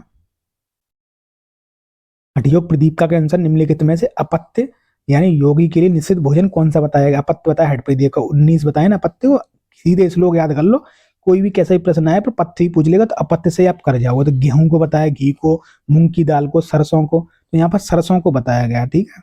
नेक्स्ट प्रश्न को चलते हैं, बहुत इंपॉर्टेंट आते हैं, गृहण संहिता से हठ प्रदीपिका से पत्य पद से आपको कर लेना, वो तैयार पूरा टॉपिक। यहाँ प्रश्न पूछा गया है, महर्षि पतंजलि के अनुसार पंच क्लेश का मूल कारण क्या है? जो पंच क्लेश बताइए ना, उसका मूल कारण क्या है? राग, द्वेष, अस्मिता, अविद्या। तो अविद्या ही बताया गया इसमें, अविद्या, अस्मिता, राग, द्वेष, अभिनिवेश, ये पंच क्लेश बताइए। अविद्या बोलते हैं ना, पंच क्लेश बोल देते हैं, ठीक है। नेक्स्ट प्रश्न को चलते हैं, इंपोर्टेंट प्रश्न है वो वाला। ब्रोंकाइटिस अस्थमा के रोगी के लिए कौन सी षटकर्म क्रिया अत्यंत लाभकारी मानी गई है? अभी अस्थमा है ना, उसमें ब्रोंकाइटिस अस्थमा है, ब्रोंकाइटिस अस्थमा है, यहाँ फेफड़े में क्या होती है ना, ये हमारे शाखाएं बनी हैं, विभक्त हुई हैं, यहाँ से इनसे क्या चैम्बरों से हम वायु लेते हैं, तो इस फेफड़े फूलना, पूरी कार्य क्षमता होती है, सिकुड़ना फूलना। तो ब्रोंकाइटिस में क्या होता है, सिकुड़ जाते हैं ये फेफड़े, तो पूरी कार्य क्षमता में सांस नहीं ले पाते हैं, तो वो खराब होती है, झल्ली, वहां पे भी झल्ली नुमा चीजें हो जाती हैं, तो पूरी तरह सांस भी ले। तो वही चीज पूछी गई है, इसमें कौन सा षटक्रम अभ्यास कार्य करता है, सबसे अच्छा योग वाला था? मूल शोधन, त्राटक, बस्ती, कुंजन। तो यहाँ पर क्या बताया, इसमें कुंजन बताया, बमन धोती, ठीक है। नेक्स्ट प्रश्न को चलते हैं। अत्यधिक मानसिक तनाव और क्रोध को शांत करने के लिए कौन सा प्राणायाम बताया गया? तो क्रोध का मतलब हमने समझाया था, पर क्रोध आना या तनाव होना, तो शरीर में एक तरह ऊष्णता बनना, क्रोध का मतलब बीपी हाई हो जाना, किसी को अत्यधिक इतना क्रोध आ जाता है, तो उसमें ही जो पूछा है, पहले तो प्राणायाम पूछा है, आसन प्राणायाम कंफ्यूजन लगता है, प्राणायाम पूछा है इसमें, तो भस्त्रिका, सूर्यवेदी, भ्रामरी, कपालभाति। तो यहाँ भ्रामरी प्राणायाम बताया गया है रिलैक्स करने के लिए, ये बीपी कॉन्सेप्ट यहाँ पर जोड़ा रिलैक्स करने के लिए, ठीक है। शीतली प्राणायाम भी अगर ऑप्शन में होता तो शीतली भी सही होता, ऐसा नहीं है 100% चीज सही होगी, 4 ऑप्शन में वहां सत्यता में छांटनी है उस रोग से संबंधित, ये नहीं है अटल सत्य यही हो गया, ब्राह्मणी प्राणायाम ये चीज करेगा और अब जो आएगा वो गलत होगा, ऐसा नहीं है। 4 चीजों में सत्यता में सिद्ध करनी है कि जो प्रश्न पूछा है उस रोग संबंधित वो कौन सा सूटेबल है, ठीक है। नेक्स्ट प्रश्न को चलते हैं, यही हमें करने का सबसे बेस्ट तरीका है, चीजों को समझ के यानी रटनी है इन चीजों में, क्योंकि 6, 7, 8, 9, 10 इन यूनिट से बहुत प्रश्न आते हैं, और इजी यूनिट यही है, यहाँ से प्रश्न आपको गलत नहीं करना है, क्योंकि यहाँ से इजीली मार्क्स बन जाते हैं। बाकी आपको रटना है, क्रम समझना है, चीजों को बहुत ज्यादा डिफाइन डेप्थ में पढ़ना है, पतंजलि योग सूत्र, 10 उपनिषद, योग उपनिषद, सब चीज बहुत डेप्थ में पढ़नी है, यहाँ से क्या समझना, चीजों को कर लेना। घुटने के पुराने दर्द से पीड़ित व्यक्ति को किस आसन के अभ्यास से बचना है? जो घुटने का दर्द है ना, शवासन से बचना है, विपरीत करनी, दंडासन से बचना, वज्रासन। नाम ही इसका सीधा ये वज्रासन है। वज्रासन में क्या होता है, हमारा वही पोजीशन है, पीछे घुटने मोड़ के बैठते हैं ना, तो वो घुटने में दर्द वैसे ही होगा तो और बढ़ेगा वो, ठीक है, क्योंकि उस पर लोड बाहर जाएगा। आसनों का मतलब होता है उस भार से मुक्त कर देना किसी चीज को। जैसे हम आगे झुके तो भार आता रहा L4 L5 पे, तो पीछे जा रहे थे तब भार कम हो रहा था, तो ऐसे ही घुटने में भार आ रहा है, तो ये हमें नहीं करना वज्रासन, ठीक है। नेक्स्ट प्रश्न को चलते हैं। योग शरीर क्रिया विज्ञान के अनुसार विशुद्धि चक्र का संबंध किस अंतःस्रावी ग्रंथि से? विशुद्धि चक्र है ना, विशुद्धि चक्र है हमारे गले में होती है, तो अंतःस्रावी ग्रंथि से पूछा था वो, थाइमस से, थायराइड से, अग्न्या से, एड्रिनल से। तो हमने क्या बताया था आपको, ग्रंथि गले में थायराइड ग्रंथि होती है, तो उस थायराइड ग्रंथि से अभी पहले प्रश्न आया, T3 T4 हार्मोन्स निकलते हैं, थायराइड हाइपोथायराइड में होते हैं ना रोग, वही रोग बनते हैं जब हार्मोन डिसबैलेंस होगा कम ज्यादा, तो वो थायराइड ग्रंथि है इसमें, ठीक है। क्योंकि विशुद्धि चक्र का संबंध गले से है, तो गले से हमें कोरिलेट करके ढूंढना है, थायराइड है, ठीक है। नेक्स्ट प्रश्न पे चलते हैं। हठयोग के अनुसार किस मुद्रा का अभ्यास भूख, प्यास और आलस्य को दूर करने में सहायक है? साम्य मुद्रा, स्वीन मुद्रा, विपरीत करनी मुद्रा, खेचरी मुद्रा। तो भूख, प्यास और निद्रा खेचरी मुद्रा का यहाँ पर लाभ बताया कि भूख प्यास सभी को कंट्रोल कर लेती है, इस मुद्रा को जो विजित कर लेता है, जीत लेता है। ये मुद्रा ना जीव को हम अंदर रसपान करते हैं, अंदर की ओर ले जाकर टपक रहा है जो चंद्रमंडल से, जो रस बन रहा है, ऐसा ग्रंथ में बताया गया, बहुत अच्छा एक्सप्लेन किया। नेक्स्ट प्रश्न में चलते हैं।